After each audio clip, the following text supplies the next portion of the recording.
let's bring in our panel. Katie Pavlich is editor at townhall.com, and Dr. Nicole Saphier is a board-certified radiologist. Both very smart ladies here with us, both Fox News contributors. Thank you for joining us on your Tuesday.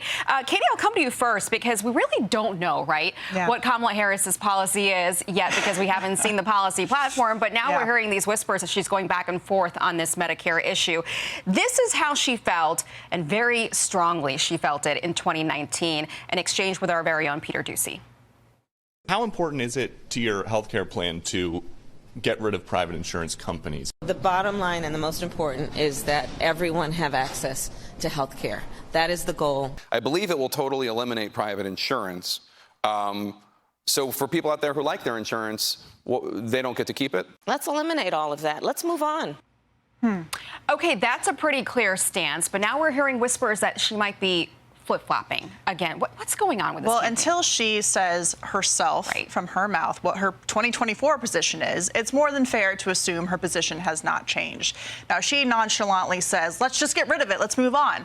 216 million Americans have private health insurance plans. And if you go back to when Obamacare was passed and the government took over a significant portion of the insurance industry, there were millions of Americans whose private insurance that they liked was stripped away from them. They were and some of them were in the middle of cancer treatments, as a matter of fact. Obama said, if you like your health insurance, you can keep it. That was the biggest lie of the year. So how does this play into 2024 in this situation now? Because of the Inflation Reduction Act, the Biden-Harris administration raided $200+ billion from Medicare to give it to green subsidies like electric vehicle mandates to try and get that pushed through. And now, behind the scenes, they are begging insurers not to raise rates right ahead of the election, and drug prices have also gone up. The other thing is they say Medicare for all. That's a really nice way of saying your insurance is going to be illegal and you're not going to have access to any insurance. Well, not mentioning that Medicare today requires supplemental private insurance because the United States can't afford to have everybody in the same pool in terms of paying for all the services that they want. I mean, it's possibly ripping away private insurance from, like 150 million Americans across the country. Dr. Saphier, let's dive into Medicare for all. At least the proposal that she co-sponsored with Bernie Sanders, like I said, it would pull private insurance from millions of Americans across the country. You work alongside doctors. You're a doctor yourself. You see these patients. You see how important private insurance is. Walk me through the ripple effects of what would happen if a Kamala Harris Medicare for all plan were to take action. Well, so really, when you talk about Medicare for all, we're talking about single-payer health care, and that is the most extreme form of these health care policy proposals, which we see with Bernie Sanders and others. I think the majority of Democrats are somewhere in between, where there is, a Medicare for all or a government-funded option, but also maintains some level of a private entity. So we'll have to see what Kamala Harris says. I imagine she's going to be in that kind of a multi-payer. But when it comes to single-payer, I mean, really, you only see that in Canada, North Korea, and Cuba. And obviously, we don't necessarily want the healthcare systems from those countries. But when you start hearing people talk about, we want to make sure that everyone has access to healthcare, it's a right.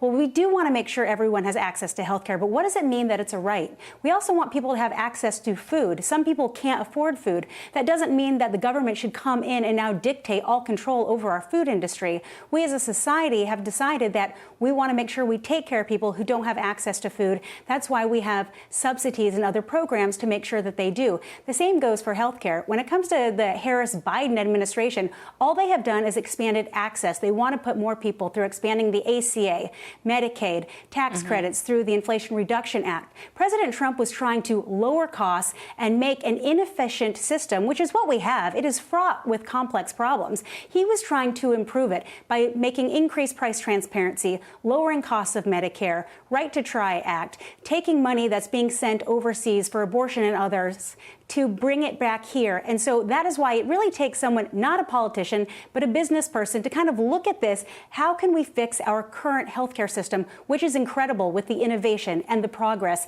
You take away that incentive, that private incentive, and all of a sudden you're going to see a loss of innovation, a loss of progress, big wait times, and you will have more lack of access to care because of wait times. It's what makes our country so great. Katie, I want to run through the numbers here with you because you got to pay for this somehow, right? So this is how Harris wanted to pay for Medicare for all. Again, this is from 2019 because that's all we know. This is from a blog post. She said she wants to pay for it by income-based premium paid by employers, higher taxes on the top 1% earners, tax capital gains as ordinary income, tax Wall Street stock trades, and tax offshore corporate income. Katie, your thoughts on how this would even go down?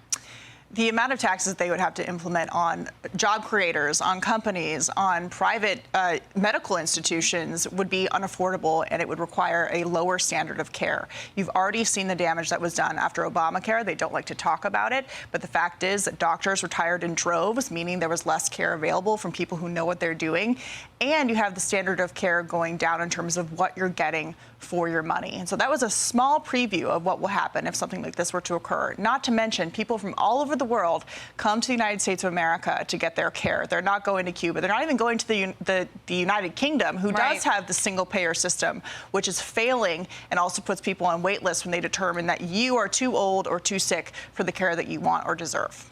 Well, maybe we'll talk about it once we finally have a policy platform on this from the vice president. Both of you ladies, thank you so much for coming on. Katie Pavlich and Dr. Saphier, we appreciate it.